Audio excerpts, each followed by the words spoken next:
कर्पूरगौरं करुणावतारं संसारसारं भुजगेन्द्रहारं सदा वसंतं हृदयारविंदे भवं भवानी सहितं नमामि।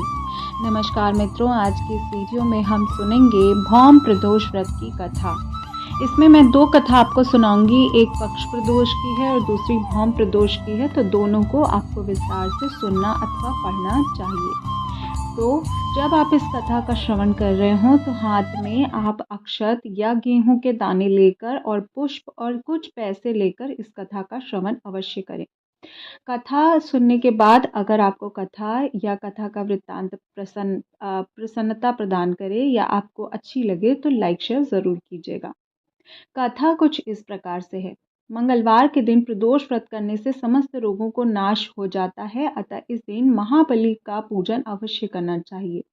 इस दिन गेहूं अथवा गुड़ के बने भोजन को करना या उसको ग्रहण करना सर्वश्रेष्ठ माना जाता है। ब्राह्मणों को भोजन कराने के बाद स्वयं भोजन करना चाहिए। उड़द व मूंग के दाल का दान करना चाहिए। लगातार 21 मंगलवार को प्रदोष का समय भगवान शिव के साथ हनुमान जी का पूजन करके व्रत रहने से, पूजन में लाल पुष्प चढ़ाने से और लाल मंदिर में भगवान श्री हनुमान जी को लाल कपड़ा चढ़ाने से और मंगलवार व्रत को करने से मनुष्य के समस्त रोग, पाप, कष्ट इत्यादि दूर हो जाते हैं तथा शरीर बलवान होता है। इसमें किसी भी प्रकार का संशय नहीं है। बहुत दिन एक ब्राह्मण और ब्राह्मणी जो बिना संतान के थे, अत्यंत दुखी थे और बहुत ही दुख में वो जीवन व्यतीत कर रहे थे। पुत्र प्राप्ति की इच्छा के लिए उस ब्राह्मण ने जंगल में जाकर अत्यंत भक्ति पूर्वक शिव जी की तपस्या की और ब्राह्मणी घर पर ईश्वर की आराधना करने लगी। वह ब्राह्मणी नियम पूर्वक प्रत्येक मंगलवार को हनुमान जी को भोग लगाया करती थी तथा बाद में स्वयं उसको प्रसाद के रूप में ग्रहण करती थी अथवा प्रसाद को भोजन के रूप में ग्रहण करती थी। एक बार एक पर्व ऐसा आया जिस दिन बिना भोजन किए हुए निर्जल व्रत करना था, अतः ब्राह्मणी ने उस मंगलवार को हनुमान जी को नैवेद्य न अर्पित कर सकी। अतः उसने संकल्प किया कि अगले मंगलवार को मैं हनुमान जी को भोग लगा दूंगी और तभी भोजन करूंगी। ब्राह्मणी की इस प्रकार की भक्ति देकर, श्रद्धा देकर हनुमान जी ने रात में उस ब्राह्मणी को स्वप्न दिया कि मैं तुम्हारे ऊपर प्रसन्न हूँ और अत्यधिक प्रसन्न हूँ। तुमसे यदि मंगलवार के दिन निर्जल व्रत करके मेरा भोग नहीं लगा पाई तो चिंता की कोई बात नहीं है। कल प्रातःकाल नहा धोकर मेरा पूजन करना, नैवेद्य भोग लगाकर स्वयं भोजन करना और मुझे भोग लगाकर स्वयं भोजन करना, और इसमें कोई चिंता की बात नहीं है। थोड़ी देर बाद और उन्होंने भगवान महादेव ने और भगवान महादेव स्वरूप बजरंग बली जी ने ब्राह्मणी को स्वप्न में बोला कि मैं तुम्हारे ऊपर अत्यंत प्रसन्न हूँ। तुमने यदि मंगलवार के दिन निर्जल व्रत लगकर मेरा भोग नहीं लगाया तो इसमें कोई चिंता की बात नहीं। कल प्रातःकाल नहा धोकर मेरा पूजन करना और नैवेद्य लगाकर, मुझे भोग लगाकर स्वयं भोजन करना। थोड़ी देर बाद सर्व गुण संपन्न बालक आएगा, उसका पुत्रवत पालन करना। वह तुम्हारी सेवा करता हुआ इस प्रकार के कार्य करेगा, तुम्हारा यश अक्षय बनकर फैलेगा। अगले दिन ब्राह्मणी के स्वप्न के अनुसार कार्य किया जिससे उसको सुंदर पुत्र प्राप्त हुआ। उधर शिवजी और हनुमान जी ने ब्राह्मण की तपस्या करते हुए कहा कि तुम्हारी मनोकामना पूर्ण हो गई है। ब्राह्मण ने घर आकर पुत्र को देखकर अत्यंत विस्मित हो गया। उसने अपनी पत्नी से पूछा, और यह पुत्र किसका है? ब्राह्मणी ने उत्तर दिया कि यह आपका ही पुत्र है। उसकी पत्नी पर इस प्रकार के वचनों को सुनकर ब्राह्मण अत्यधिक क्रोधित हो गया।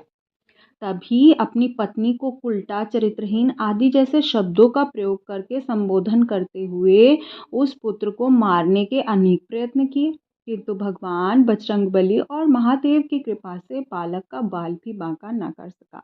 फिर हनुमान जी ने उस ब्राह्मण को स्वप्न दिया और कहा, हे विप्र, अपनी पत्नी और पुत्र को चरित्र के विषय में इस प्रकार का संदेह मत करो। मैंने तुम्हारी तपस्या से प्रसन्न होकर तुम्हारी पत्नी के भक्ति भाव को देकर यह पुत्र वरदान में दिया है। यह बालक तुम्हारी सेवा करता हुआ तुम्हारी यश तथा कीर्ति को चारों ओर फैलाएगा। दूसरे दिन ब्राह्मण अपनी पत्नी के व पुत्र के से प्रेम पूर्वक उसके साथ रहने लगा और सुखमय जीवन व्यतीत करने लगा। अनेक प्रकार के भोगों को भोगता हुआ वो मोक्ष पद को प्राप्त हुआ। कोई भी मनुष्य भौम प्रदोष का व्रत करता है और पवित्र कथा को सुनता है तो उसके समस्त कष्ट नष्ट हो जाते हैं और संपूर्ण मनोकामनाएं पूर्ण होती हैं। इस प्रकार थी भौम प्रदोष की व्रत कथा। अब हम सुनेंगे पक्ष प्रदोष की कथा। देखिए, बहुत सारे व्रत में पक्ष प्रदोष की कथा का भी बहुत ही महात्म है, तो इसको भी अवश्य सुनना चाहिए। सूत जी के मुख से इतनी कथा श्रवण करके ऋषि के मध्य बैठे महर्षि गर्गाचार्य बोले, महामुने, आपने हमारे ऊपर परम प्रताप करके प्रदोष व्रत का विधान बताया है। अब आप विशेष कृपा करके हम लोगों को पक्ष प्रदोष व्रत का विधान बताने की कृपा कीजिए। तब सूत जी बोलते हैं, हे ऋषियों, अब मैं आपकी इच्छा अनुसार पक्ष प्रदोष व्रत के विधान का वर्णन करता हूँ। आप लोग ध्यान पूर्वक श्रवण कीजिए। एक ग्राम में एक अत्यंत निर्धन ब्राह्मणी रहती थी, जिसे नृत्य प्रति भर पेट भोजन भी नहीं मिलता था। इससे दुखी होकर वह वन में चली गई। चलते चलते वह शांडिल्य मुनि के आश्रम जा पहुंची और उन्हें दंडवत कर अपने दुख भरी गाथा सुना दी, जिसे सुन शांडिल्य ऋषि को दया आ गई। वे बोले, मैं तुमको दुखों से छुटकारा पाने का एक सरल उपाय बताता हूँ। तुम विधि पूर्वक प्रत्येक मास की त्रयोदशी को प्रदोष का व्रत रहा करो। इससे भगवान शंकर तुम पर प्रसन्न होकर तुम्हारे सभी दुख दरिद्र को दूर कर देंगे और तुम्हें सुखी बनाएंगे। यह सुनकर ब्राह्मणी बोली, हे महामुने, आप दया करके मुझे प्रदोष व्रत के विधान बताने की कृपा करें। मैं इस व्रत को अवश्य करूंगी। शांडिल्य मुनि बोले, जिस दिन त्रयोदशी हो उस दिन प्रभात बेला में शैया को त्याग कर शौच इत्यादि क्रियाओं से निवृत्त होकर एक लोटे में स्वच्छ जल भरकर पद्मासन पर बैठकर ओम गंगाविष्टाय नमः, ओम भगवते नमः, ओम वासुदेवाय नमः, ओम गोविंदाय नमः, इन तीनों मंत्रों से आचमन करके हाथ को स्वच्छ कर लेना चाहिए। फिर हाथ में जल लेकर ओम अपवित्रो अपवित्रः पवित्रो वा सर्वस्त गतोऽपि वा या स्मरेत पुंडरीकाक्ष सवाह्यभ्यंतर शुचि, इस तरह के मंत्र से अपने देह पर छींटा देना चाहिए और जल लेकर संकल्प करना चाहिए कि हे महादेव, मैं आपकी शरणागत हूँ। हे गौरीपते, मेरे सकल दुख दरिद्र का नाश कीजिए। हे आशुतोष, मुझे अभय प्रदान कीजिए। मेरी पूजा प्रार्थना स्वीकार कीजिए। कहकर जल को धरती पर छोड़ देना चाहिए। तत्पश्चात शांत चित्त से भगवान भोले शंकर का पूजन आरंभ करना चाहिए। शिव जी को स्नान, परिधान, धूप दीप नैवेद्य बिलपत्र अर्पित करके आरती करनी चाहिए। इसके बाद ध्यान करें कैलाशपति, जिनके मस्तक पर गंगा पवित्र धारा प्रवाहित हो रही हो, चंद्रमा प्रकाश से सुशोभित हो रहा हो, त्रिनेत्र बागंबर धारी, गले में सर्पों की माला पहने हुए, हाथों में त्रिशूल तथा डमरू धारण किए हुए, जिनके वाम अंग में कमल के समान सुंदर मुख वाली सूर्य की प्रभा के समान तेजोमयी गौरांग वर्ण वाली भगवती पार्वती, जिनके चारों हाथों शंख चक्र गदा पद्म विराजमान हैं, ऋषि पत्नियों सहित सुशोभित हो रही हैं।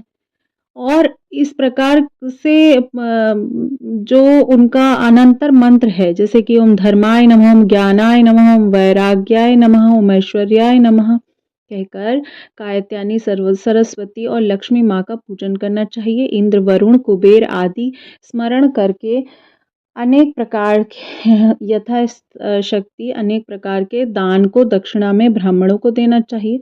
ब्राह्मणों को भोजन करवा के उनसे आशीर्वाद प्राप्त करना चाहिए। शांडिल्य ऋषि बोले, हे पुत्री, मैंने जो शिव पूजन का विधान तुम्हें बताया है, इसका 1 वर्ष तक पर्यंत पालन करने से तुम्हारे समस्त दुख दूर हो जाएंगे और तुम्हारा कल्याण होगा। और शौनकादि ऋषि बोलते, मुनि श्रेष्ठ, आपने जो ब्राह्मणी को कथा सुनाई थी यह अत्यंत रोचक और कल्याणकारक है। अब आप हमें बताइए, यह कथा सुनना चाहते हैं ध्यान पूर्वक। सूत जी बोलते हैं कि ध्यान पूर्वक इस कथा का आप श्रवण कर सकते हैं। दैव योग से उस दिन त्रयोदशी का ही दिन था। ब्राह्मणी ऋषि के कथनानुसार व्रत करना आरंभ कर दिया था। कुछ समय बीतता गया। व्यतीत होने के पश्चात ब्राह्मणी को एक छोटा बालक तालाब के पास स्नान करते हुए मिला और भगवान शंकर की कृपा से रास्ते में सोने से भरा हुआ कलश भी उसे प्राप्त हुआ। मन ही मन आनंदित हुआ जो उसका पुत्र था। ब्राह्मणी के समीप आकर बोला कि हे माता, भगवान शंकर को मुझ पर दया आ गई और सोने से भरा कलश प्राप्त हुआ। ब्राह्मणी बोली, दोनों भाइयों इसका आधा आधा बांट लो। यह सुनकर बड़ा भाई धर्मगुप्त बोले, हे माता, मेरा इस पर कोई अधिकार नहीं, यह तो छोटे भाई का है, अतः मैं इसे नहीं लूंगा। यदि भगवान शंकर मुझ पर प्रसन्न होंगे और वो मुझ पर कृपा करना चाहते होंगे तो वो मुझे धन प्रदान करेंगे। बड़े भाई ने धन नहीं लिया। कुछ काल व्यतीत होने पर उन दोनों भाइयों को विचरण करते हुए वन के मध्य जा पहुंचे। वहां अनेक रूपवती गंधर्व कन्याएं किलोकन करती हुई दिखाई दी। यह देख सुचिव्रत नामक छोटे भाई ने बोला, मैं स्त्रियों में नहीं जाऊंगा, और वह वहीं रुक गया। बड़ा भाई राजपुत्र कन्याओं के समूह जाकर पहुंचा और उनके सुंदर स्वरूप को देखकर उसने गंधर्व कन्या से कहा, हे गंधर्व कन्या, यहाँ पर जो भी हैं वो सब कहाँ से आई हैं? आप लोग कौन हैं? और कन्याएं राजपुत्र को देखकर उस जो ब्राह्मणी के जो बड़े पुत्र थे उनको देखकर कुछ दूर चले गईं। राजपुत्र व गंधर्व कन्याएं वहां रह गईं। जिस गंधर्व कन्या के ऊपर उनका मन मोहित हुआ था वो वहीं रह गए। और गंधर्व कन्या राजपुत्र को देखकर कुछ दूर चले जाने पर राजपुत्र ने गंधर्व कन्या से वहां रहने पर वार्तालाप की। गंधर्व कन्या ने प्रश्न किया कि आप कौन हैं और इस वन में आपका आना कैसे हुआ? राजपुत्र बोलते हैं, मैं विदर्भ देश के राजकुमार धर्मगुप्त हूँ। मेरे पिता का स्वर्गवास हो गया है और शत्रुओं ने हमारा राज्य छीन लिया, अतः मैं विवश होकर रक्षा हेतु वन में आया हूँ। अब आप अपना परिचय देने की कृपा करें। तो गंधर्व कन्या बोलती है, मैं विद्रवत नामक गंधर्व की पुत्री हूँ। मेरा नाम अंशुमति है। मैंने अपनी सूक्ष्म बुद्धि द्वारा आपके मन की भावनाओं को जान लिया। आप मुझ पर अनुरक्त हैं। मेरा मन भी आपको देखकर चंचल हो रहा है। कदाचित ईश्वर हम दोनों के निर्माण एक दूसरे के लिए ही किया है। इतना कह गंधर्व पुत्री राजपुत्र के गले में अपनी अपनी मणिमाला पहना दी। तब राजपुत्र बोले, हे सम्मुखी, मैंने तुम्हारा यह प्रेम उपहार स्वीकार कर लिया है, किंतु मैं अत्यंत निर्धन हूँ। मेरे पास मैं तुमको कैसे रख पाऊंगा? मेरा तुम्हारा विवाह कैसे हो सकेगा? तब अंशुमति बोले, हे राजपुत्र, आप चिंता न करें। मेरे पिता आपको देखकर बहुत ही प्रसन्न होंगे और विवाह की स्वीकृति दे देंगे। परसों प्रातः काल आप यहाँ पर अवश्य आ जाना। इतना सुन राजपुत्र गंधर्व कन्या को विदा मांग अपने घर सारा हाल आकर अपनी माता को सुनाया और सब लोग शिव पूजन करके सो गए। सूत जी बोलते हैं, ऋषियों में तीसरे दिवस राजपुत्र ने अपने भाई सुचिव्रत के साथ लेकर उसी वन में गया। उधर गंधर्व कन्या अंशुमति अपने पिता विद्रवक के साथ वहां आई। गंधर्व राज ने राजपुत्र को देखा और अत्यंत प्रसन्न होकर बोला, राजपुत्र, मैंने कल कैलाश पर्वत पर शिवजी के पास गया था और भगवान शंकर से अपने कन्या के लिए सुयोग्य वर की इच्छा प्रदर्शित करते हुए उनसे पूछा था, उनसे प्रार्थना की थी। इस पर योग्य श्रेष्ठ कन्या वर मेरी पुत्री को प्राप्त हुए हैं आपके रूप में, तो उसी के साथ अपनी कन्या के विवाह करने का आपके ही साथ कन्या का विवाह करने का वरदान भगवान शिव से मुझे प्राप्त हुआ है। राजपुत्र शिवजी की आज्ञानुसार अपनी कन्या के साथ विवाह करने के लिए प्रस्तुत हूँ। गंधर्व राज की बात सुनकर राजपुक ने भी अपनी स्वीकृति दे दी। गंधर्व राज ने अपनी कन्या का विवाह राजपुत्र के साथ कर दिया। दहेज में हीरे मोती जवाहरात सोने चांदी अनगिनत दास दासी शत्रुओं को विनाश करने वाली विशाल चतुरंगिणी सेना प्रदान की। उसके यथा योग्य स्वागत सत्कार भी करके विदा कर दिया। इधर राजपुत्र अपनी सेना के साथ विदर्भ राज पर चढ़ाई कर दी। युद्ध में उनका वध कर दिया और शत्रुओं का विनाश कर पुनः विदर्भ के राजा बन गए। आनंद पूर्वक राज करने लगे। धर्मगुप्त के विदर्भ देश का राजा बन जाने पर छोटे भाई सूचिव्रत अपनी माता और आनंद पूर्वक भगवान शंकर के गुणानुवाद करते हुए जीवन व्यतीत करने लगे। इस प्रकार जो भी पुरुष या स्त्री प्रदोष के व्रत को श्रद्धा पूर्वक, भक्ति पूर्वक शिव जी का पूजन करेंगे, उनके समस्त दरिद्र दुख नष्ट होकर उनके सभी मनोरथ पूर्ण होंगे। सूत जी बोलते हैं, हे ऋषियों, समस्त व्रतों में यह सर्वश्रेष्ठ व्रत है और प्राणी मात्र में समस्त मनोकामनाओं को पूर्ण करने वाला यह व्रत आपको विधि विधान से करना चाहिए। समस्त व्रतों में सर्वश्रेष्ठ ये व्रत है और समस्त मनोकामनाओं को पूर्ण करने वाला है, समस्त जन्म जन्मांतर के पाप को नष्ट करने वाला है, प्राणी को पृथ्वी के समस्त सुखों का उपभोग अनंत काल तक प्रदान करने वाला है और अंत में शिव लोक को प्रदान करने वाला है। इस प्रकार से सूत जी ने प्रदोष व्रत का महात्म्य बताया है। तो ये थी प्रदोष के पक्ष प्रदोष व्रत की कथा। उम्मीद करती हूँ आपने काफ़ी आनंदमय तरीके से इस कथा का श्रवण किया होगा। जो आपने हाथ में गेहूं का दाना या अक्षत पुष्प लिया है, आप उसको घर में गमले में डाल सकते हैं और जो आपने दक्षिणा ली है उसे मंदिर में दान कर दीजिएगा। आप सभी की मनोकामनाएं महादेव पूर्ण करे। ऐसी मनोकामना के साथ मिलती हूँ नेक्स्ट वीडियो में। हर हर महादेव।